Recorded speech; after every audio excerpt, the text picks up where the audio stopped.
With Kroger brand products from Baker's, you can make all your favorite things this holiday season. Because Kroger brand's proven quality products come at exceptionally low prices. And with a money-back quality guarantee, every dish is sure to be a favorite. These are a few of my favorite things. Whether you shop delivery, pickup, or in-store, Kroger brand has all your favorite things. Baker's, fresh for everyone. See care in a new light at Madonna Rehabilitation Hospitals, where top medical minds lift you up, where the very best in specialized rehabilitation brings out your very best, where over 60 years of breakthroughs in research and technology spark your newfound strength. In our world-class hospitals, this is something greater than rehabilitation. It's renewed strength for life. Learn more at madonnarehab.org. Today's show is brought to you by ExpressVPN. Protect your online activity today and find out how you can get 3 months free at tryexpressvpn.com/space. That's tryexpressvpn.com/space for 3 months free with a 1-year package. Visit tryexpressvpn.com/space to learn more. 15 seconds. Guidance is internal. 10, 9. Ignition sequence start. Space Nuts. 5, 4, 3, 2. 1, 2, 3, 4, 5, 5, 4, 3, 2, 1. Space Nuts. Astronauts report it feels good. Hello again, and thank you for joining us on the podcast we call Space Nuts. My name's Andrew Dunkley, and my astronomer at large is Dr. Fred Watson. Hello, Fred. Hi, Andrew. How are you going? I am quite well, and you, sir? Yeah, it's all right, thanks. Yeah, it's very tolerably windy. Well, thank you. Very windy here. We've had a wet and windy week, which is very good. We need the rain, but gee, we're getting some gusty winds. It hit the house so hard last night, it woke me up, and it must have hit one of those little crevices in the bricks or something, and there was this whistle that wouldn't stop. It drove me crazy. We need the rain. Just in time for the royal visit, which is less than a week away now. So we're very excited here with Harry and Meghan coming to town. Of course, the rain's turned everything green and they're coming here for the drought. So it's going to be hard to prove. But there definitely is a drought. Now, Fred, we're going to talk about the ice formations on Europa, one of the moons of Jupiter. This is a fantastically interesting place. And some of these, I think one of the descriptions of the surface was like a hedgehog, which is just amazing. And you can't see those kinds of formations on Earth, from what I understand. And we may well have found the first exomoon, something you and I talked about recently, and we said it wouldn't be long before an exomoon was found. Well, wham, bam, thank you, ma'am, there it is. And we have a question from Paul in Canada, Vancouver Island to be more specific, about the Big Crunch. So we'll try and explain that. But first, Fred, the ice formations of Europa. This is an intriguing world. It is, yes, it's one of the most fascinating places in the solar system. It's also one of the places where people think there could be life lurking, because Europa has this construction that we now know is common to several worlds out there in the depths of the solar system, of a rocky object which is overlain by a global ocean, a liquid water ocean on top of the rock. That covers the whole of the moon, Jupiter's moon, and then on top of that a layer of ice, which is many kilometers thick. We don't really know the exact thickness, but it's thought to be many kilometers thick in order for the sort of thermodynamics to work. So that's all good and well. Europa, we also know, is covered with sort of brownish cracks, and the interpretation, which I'm sure you and I covered probably a couple of years ago, about these brownish cracks, is that they are actually cracks in the ice through which sort of brine is leaking, the briny ocean water from underneath. And the effect of the cosmic wind, or the solar wind from the sun, and cosmic rays and other bombardment by subatomic particles is what actually turns those cracks brown, because the water itself changes its structure when it's bombarded, and you get this brownish colour. That's all, great stuff. But the new theory kind of, as you say, it alters our view of what Europa might be like. Because, yes, you're quite right. It turns it into a cosmic hedgehog. It's all about the possibility that Jupiter's moon, Europa, it doesn't have a smooth surface, that its surface is likely to be effectively pitted. But what the end product is gigantic, jagged spikes of ice, these vertical ice shards, which are suggested as being up to 50 feet or 15 meters high. Not a great place to land a spacecraft on. No, not really.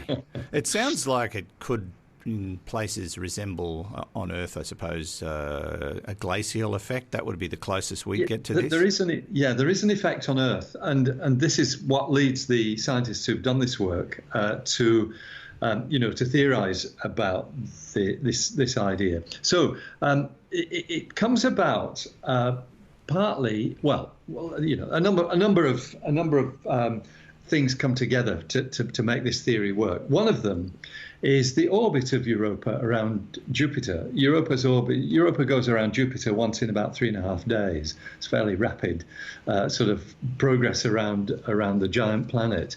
But it's also pretty well aligned with Jupiter's equator, which is more or less aligned pretty well with the sun.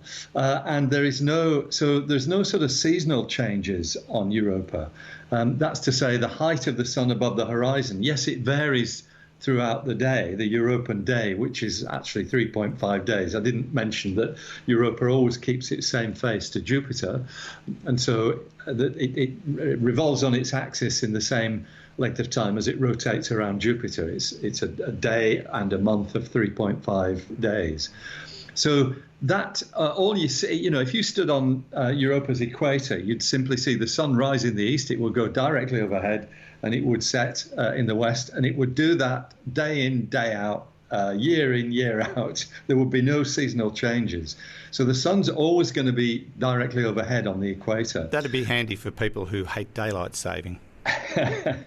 Quite so.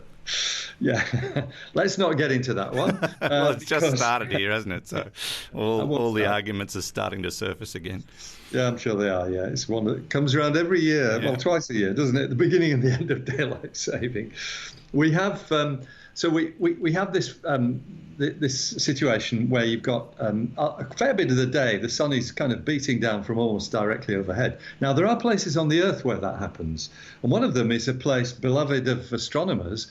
It's in the northern Atacama Desert in Chile, and this is it's actually a place called Chajnantor. I never know quite how to say it. Chajnantor, probably in Chile. And it's the reason why astronomers like it is because that's where ALMA is, the Atacama Large Millimeter Array. And ALMA's at a height of nearly 5,000 meters. So you're in a very rarefied atmosphere up there, and it is rarefied. I know because I've been. You can hardly breathe. So that is a situation where when you get ice and snow falling up there, which they do, you've got a similar situation. You've got the sun coming down more or less overhead. And what happens is the sun sort of burns little pits into the ice. And then these pits basically develop because as they get deeper, the spikes of ice act as very highly reflective surfaces. So they've sort of almost focused the sun down to the bottom of these pits, and the pits just get deeper. So instead of a nice field of ice, you've got this jagged terrain, and there are actually photographs of it up in Chile, looking for all the world like spikes of ice, because that's what they are. And the suggestion is now that conditions on Europa are similar enough to this that perhaps that would be what we would see with a Europa lander. And they're certainly looking at Europa for future missions because of the potential or the theory of life on that. Possibly life in the ocean underneath the ice. That's right. But to the best of my knowledge, all the planned missions to Europa so far are orbiters. They're not ones that will try and land. So that, of course, is a great, it's a great first step, because you should be able to see these things at the kind of resolution that the orbiters would provide images of Europa. Given today's technology, yes, we can achieve great things. It's extraordinary. Yeah. I would have thought that Europa would be significantly affected by Jupiter, because it's a gas giant, and I would think that gravity and other activity from that planet would have an impact on the moon itself. It does, that's right. So Jupiter's got extraordinarily dense radiation belt, so that certainly plays a part with the environment of Europa. But of course, the other thing is, because it is close to Jupiter, it's got really strong tidal effects. That means one side of Europa is being pulled more than the other side. And what that does is it tends to distort the rocky core of Europa. And as it does that, that generates heat, and that heat is probably at least partly what keeps the ocean liquid that's underneath the ice, the internal heat of Europa.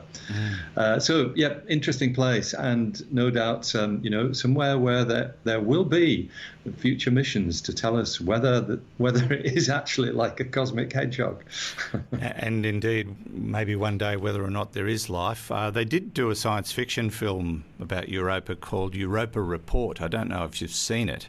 No, I haven't. But they landed on Europa and ultimately all got killed by a creature that lived in the ocean beneath the surface. But I was a bit disappointed that all they could come up with was a giant squid.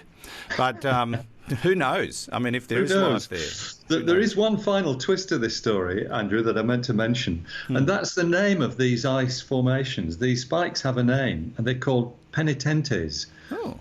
It's a sort of Latin American word, but it's named after an Easter festival, a religious Easter festival, which is common throughout the Spanish-speaking world, where the penitents actually wear pointed white hats. This is as a penance kind of thing, and so the penitentes are the penitents in the festival, and it's also the name given to these icy spikes. Okay, as against the white pointy hats that are worn in other parts of the world that we don't exactly. Yes, that's right. Right. Yeah. So that's what I thought too. Yeah. Okay. Well, it's a fascinating world, and there's so much to learn, and hopefully in years to come we will find out even more, and eventually get down in there and have a look around in the ocean and find out if it's got life. It's got squids. Maybe squids. You're listening to Space Nuts. Andrew Dunkley here with Fred Watson. Now, let's take a little break and find out more about our sponsor, ExpressVPN, rated #1 by Tech Radar. This is the one I use. I've been using it for a couple of years, and I love it. When I joined ExpressVPN, they were brand new to the market, but I read a lot of reviews and did a lot of comparisons, and there was just something about their business model that I particularly liked, and a couple of years down the track, honestly, can't complain. Their interface is very easy to use. Their service is second to none. I've had to contact them a couple of times about certain things that I wanted to do, and they were brilliant. So you may be wondering why I do need a VPN at all. It's all about privacy. Do you really want big tech companies, governments and others knowing what's going on with your online activity? Even if you're having nothing to hide, it just feels downright creepy. I think you'll agree, and governments are getting more and more interested in what you're doing every day. And so, protecting your privacy is what VPN is all about. And how often do you run across websites that you want to get information from only to find that they're geo-blocked? This is becoming an increasing problem, but ExpressVPN solves that problem for you. Now, if you go to our special URL, you'll see quite a list of things this service can help you with, things you may never have thought of before. As I say, it's the one I use, secure, fast, and it just works.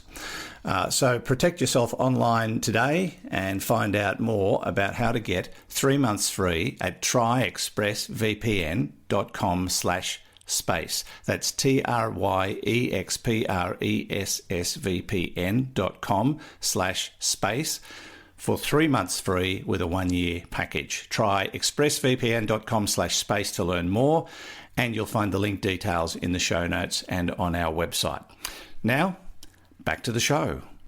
Okay, we checked all 4 systems and keying with a go. Space Nuts. Now, Fred, something you and I actually discussed not so long ago, that the time would come when astronomers would announce that they had discovered an exomoon. It's probably not a huge stretch when you consider that we've now found thousands of exoplanets, that there would be moons orbiting some of them, if not most of them, as is the case with our own solar system. And it now appears that they may have found one.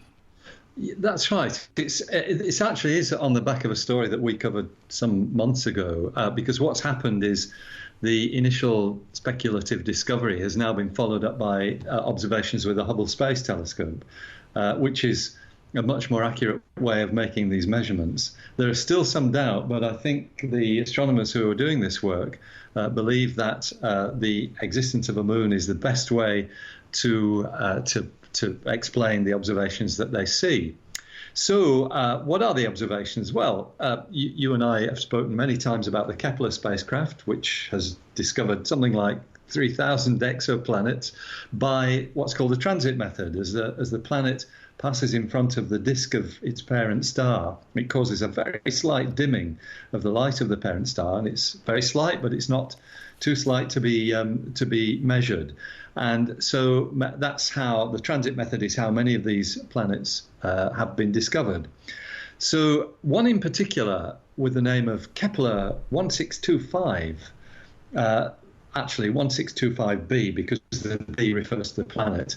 1625 is the star, 1625b is the planet.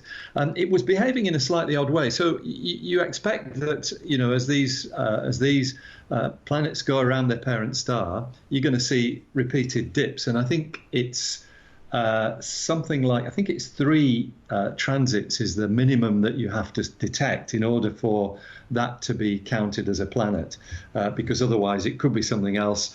Once you've seen 3, you know for certain what the period is, that it's always going to be regular. Mm-hmm. But this particular one showed variation in, first of all, in exactly when these transits were taking place. And I think they also detected secondary dips as well, a little blip that is suggested to be a moon of this planet, 1625b. It's very different from anything we've got in our own solar system, though. And also, just to give you some scale on this object is about 8,000 light years away. So, you're looking at a star that's a significant distance from Earth, but you can still detect the dips in brightness. So the best model that fits the observations to date is of a world the size of Jupiter, mm-hmm. But we know from other measurements that it's much more massive than Jupiter. Apparently it's got something like 10 times the mass of Jupiter, and that is rather interesting because it almost pushes it into the territory of being a brown dwarf star. Brown dwarfs are actually defined as 13, I think it's 13 Jupiter masses. A brown dwarf star is an object that has very low-level nuclear reactions going on in its interior, and it only shines in the infrared region of the spectrum. It doesn't shine in visible light. So it's not very far short of being a brown dwarf, but it's under the limit, so it's a planet. But then the observations suggest that it is orbited by an object the size of Neptune. Wow. So this is not a small moon like Europa that we were just talking about, or our own moon, which are similar in size. It's something the size of a decent planet in the solar system. Neptune's roughly 4 times the diameter of the Earth. So very interesting, and like anything we see in the solar system. And for that reason, the authors of this work, who are based at Columbia University in New York, they are speculating that this moon of 1625b has been captured rather than formed in situ, because it is such an odd object. It's so big. they, I'm sure, are keeping going with their observations to find further details about this. They've already had 40 hours of observation time on the Hubble telescope, which is brilliant. And by the way, the Hubble telescope's sick at the moment. It's not functioning. It's in what we call safe mode, but we can talk about that later. Right. The observations they've got so far suggest that a model of a Neptune-sized world is the best candidate for fitting the data. They're christening it a Nept moon because it's the size of Neptune. Oh, okay. Does it have an official name? I mean, if the star is 1625 and the planet is 1625b, what's the moon called? 1625b1. Okay, yeah. It's usually a small Roman one, so the letter I. Gotcha. They are used to denote the moons of other worlds. So Right. the B is the planet, and the 1 is the moon.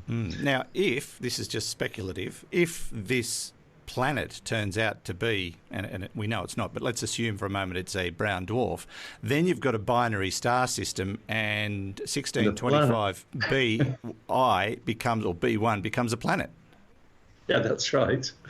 Exactly. So there you go. You can have a lot of fun with this. Well, you can, and I think you should be an author on their paper, actually, with a suggestion like that. It's just pure speculation, but it did cross my mind. It crossed my mind, given the size of the thing. I mean, it's humongous. Yes, it is. Yeah, it's remarkable. And that size, of course, does also, give you perhaps a good reason why it might have captured this object, because it's a very massive planet, and if this thing's been whizzing around in an unstable orbit, then the mass of 1625b could easily have grabbed onto it and turned it into a moon. Okay. Well, now that we've found one, I suppose they'll pull out all stops to see what else is out there. There's got to be squillions of them. Yes, I think that's right. I think there will be many of them. And in fact, it excites astrobiologists as that, because, we find worlds that are probably impossible to have life on because they're gas giants. But if they've got moons around them, then they might be the places where life could take hold. For the same reason, we're looking at the moons in the solar system. Like Europa, which we were just discussing. Europa. Yeah. And just as a footnote, Andrew, because I'll probably forget to mention it later, the Hubble telescope has lost one of its gyros. So the gyros are what allow the telescope to point in the right direction. I think it's got 4 which were operational after the last servicing mission in 2009. One has failed, and they brought another one online to try and bring the number up to 3. 3 is the number you need operating for normal telescope work. But the one that they brought up, the new one that's not been used before, they've run it up and it doesn't work. They have problems with it. So they've basically put the telescope into safe mode to figure out what to do. In extremis, it can operate with 1 gyro, but it's a very slow process. It's a much more clunky process than it is with 3. So at the moment, we're awaiting further results on that. No, I think they ought to replace it. No way, unfortunately. You mean replace the telescope? Yes. Yeah, well, indeed they are. But with another one. The James Webb Space Telescope, which is the kind of, the replacement, is being pushed further and further into the future. It's now, I think, 2021 is the scheduled launch date. It's a long way down the track. Yeah, but we know why. They've got to get it right first time, or the thing will just be a piece of junk, won't it? That's correct, exactly. Yeah. All right, you're listening to Space Nuts. Andrew Dunkley here, and Fred Watson there. 3, 2, 1. Space Nuts. Lastly today, Fred, we are going to tackle an audience question, and thank you to Paul Laviolette from Vancouver Island for supplying this question. I'm not going to read the whole thing because I don't think there's enough hard drive on my computer to store that much information. It's a big question, but we'll just sort of take parts of it, Paul, and Fred will tackle it. I think we're going to do it in 2 parts. Now, Paul is talking, Fred, about the big crunch. He says, in my mind, I can see it coming, But if it's closing in at us at 300,000 kilometres per second, then we would not see it until it's here, and we would still be looking up at outer space as a sort of a recording of how things were, not knowing there's only 20 minutes left. What on earth is he talking about? Is he talking about the implosion of the universe? Yes, that's right. The Big Crunch, which was certainly a very popular idea during the 1970s and 80s, because we thought at that time that the gravitational pull of all the matter in the universe was enough to stop the expansion of the universe and eventually turn it around and bring it back to a contraction, so that eventually you get an opposite of the Big Bang, which is the Big Crunch. Actually, Brian Schmidt, that well-known exponent of gravity and Nobel Prize winner, and now a Vice Chancellor of the Australian National University, used to refer to the Big Crunch as the Gnab Gib, which is the Big Bang backwards. Yeah. I do like that. Yeah, that's very good. So it's a really interesting question. I mean, we now no longer believe that the Big Crunch is a physical possibility, because we know that the expansion of the universe is accelerating. So it's more likely to be the Big Rip, where space just starts being torn apart. But I put myself in the thinking sphere that Paul raises and tried to imagine what the Big Crunch will be like. And he's right. You've got objects hurtling towards you at very, very high speeds, and space contracting. The thing is, there are a number of things at play here. One of them is it's space itself that's contracting, not just stuff moving through space. So we would all, just before the Big Bang, the Big Crunch, we would be compressed into into very small volumes, such that we'd probably turn into individual neutron stars, each of us, because of the compression of space. Yeah, well, I was going to say that we wouldn't be around for the ultimate crunch. We wouldn't, absolutely We'd be wiped out long before. Long before, yeah, and probably maybe millions of years before, just by the changes in physical conditions. But if you kind of neglect all that and imagine what it would be like, all these objects coming towards you, you'd have galaxies whizzing towards you, and because it's a contracting motion, their light would be blue shifted. So they would be, what you would see would be the light of a galaxy turned not just into a blue light or violet light or even ultraviolet light, but they would all be radiating X-rays and gamma rays because of the blue shift.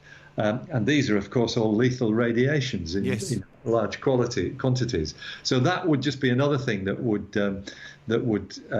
crunch us up. But I do take Paul's point, because and it kind of had echoes in my mind. You probably know this as well, Andrew, but during the Second World War in the UK, when the V weapons were being launched on London, the V2 rocket, which was the forerunner of most of the rockets that we're familiar with today, putting things into orbit and things of that sort. The V2 rockets actually arrived before the sound of them arrived. Yes. Now that really only that's because they're traveling at a supersonic speed. If you are the person standing underneath it, of course, it's getting nearer to you all the time. So you do hear the noise just before it hits you. But for people standing some time away, yes, these things landed before the noise of it going through space got to you. I think we are in the first situation, if you're looking at the Big Crunch, because these galaxies will be getting closer and closer to you, the travel time is less, and so you don't have to wait 20 minutes before you know you've been hit in the Big Crunch. It gets to you right at the moment. Yeah. Very interesting scenarios there. A bit bending.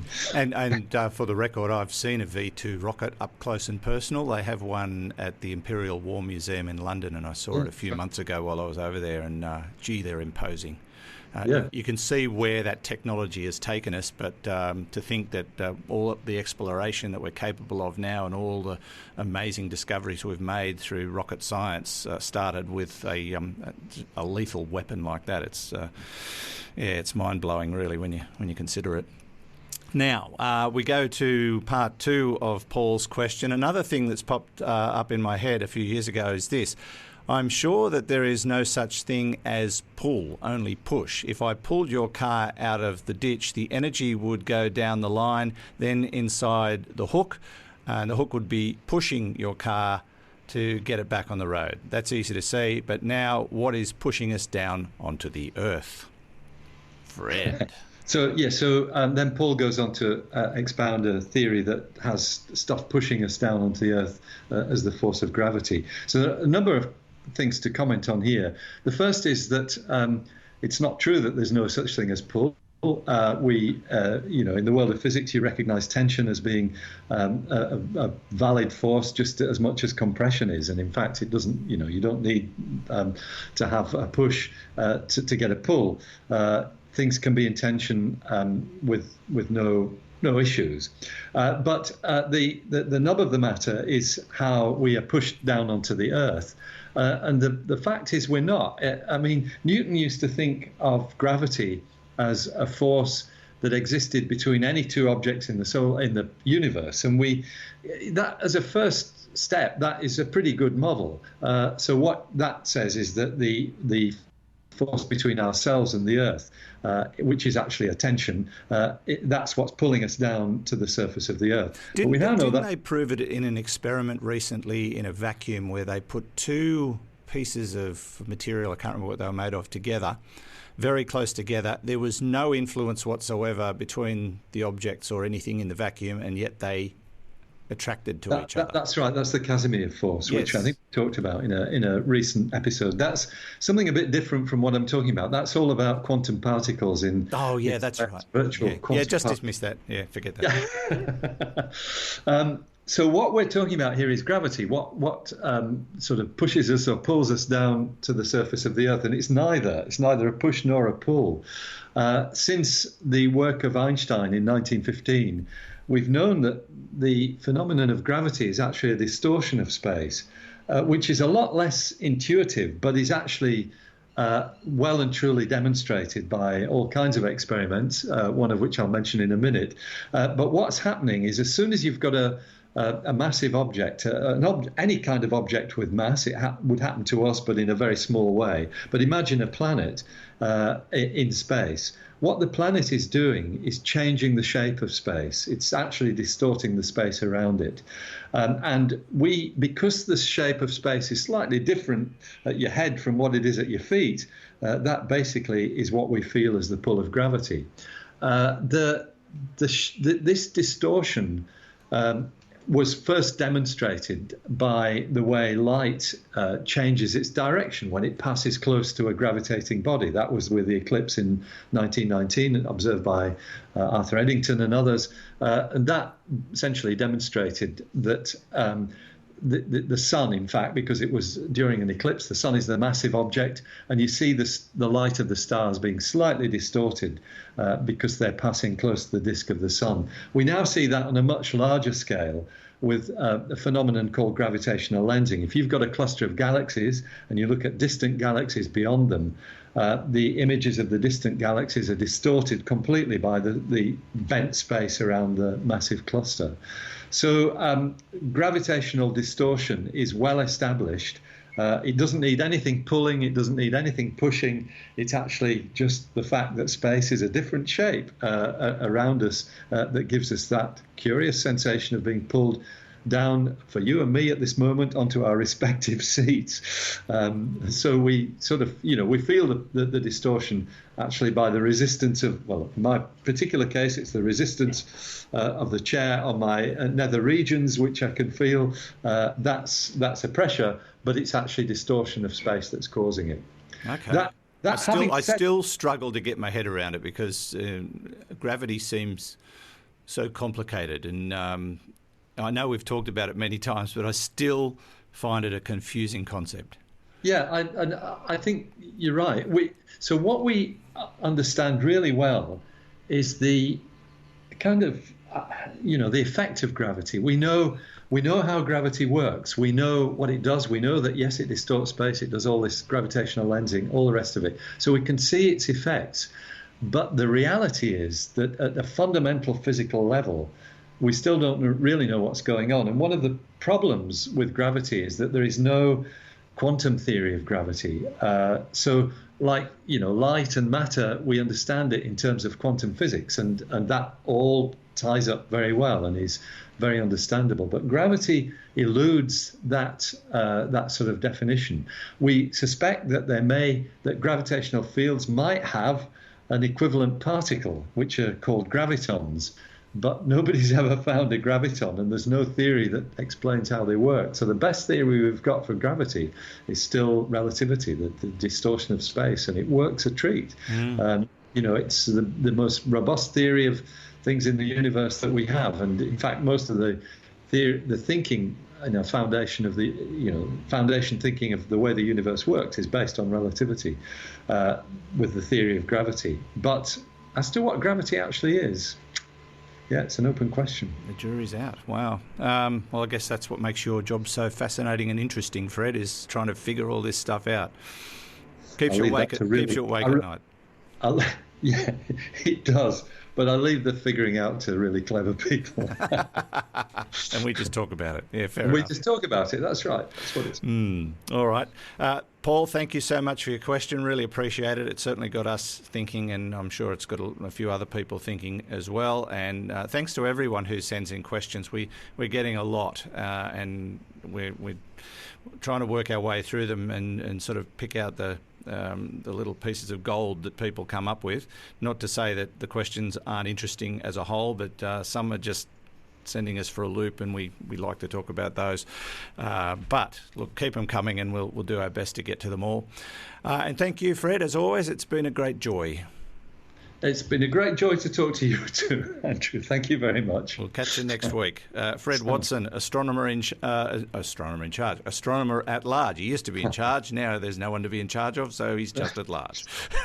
We'll catch him next week. We'll catch you next week as well here on Space Nuts. Space Nuts. You've been listening to the Space Nuts podcast. Mission complete, Houston. Subscribe to the full podcast on iTunes, Audio Boom, and Stitcher, or your favourite podcast distributor. This has been another quality podcast production from Bytes.com. With Kroger brand products from Baker's, you can make all your favorite things this holiday season. Because Kroger brand's proven quality products come at exceptionally low prices. And with a money-back quality guarantee, every dish is sure to be a favorite. These are a few of my favorite things. Whether you shop delivery, pickup, or in-store, Kroger brand has all your favorite things. Baker's, fresh for everyone. The holidays start here at Baker's with a variety of options to celebrate traditions old and new. Whether you're making a traditional roasted turkey or spicy turkey tacos, your go-to shrimp cocktail, or your first Cajun risotto, Baker's has all the freshest ingredients to embrace your traditions. Baker's, fresh for everyone. We've locked in low prices to help you save big store-wide. Look for the locked in low prices tags and enjoy extra savings throughout the store. Baker's, fresh for everyone.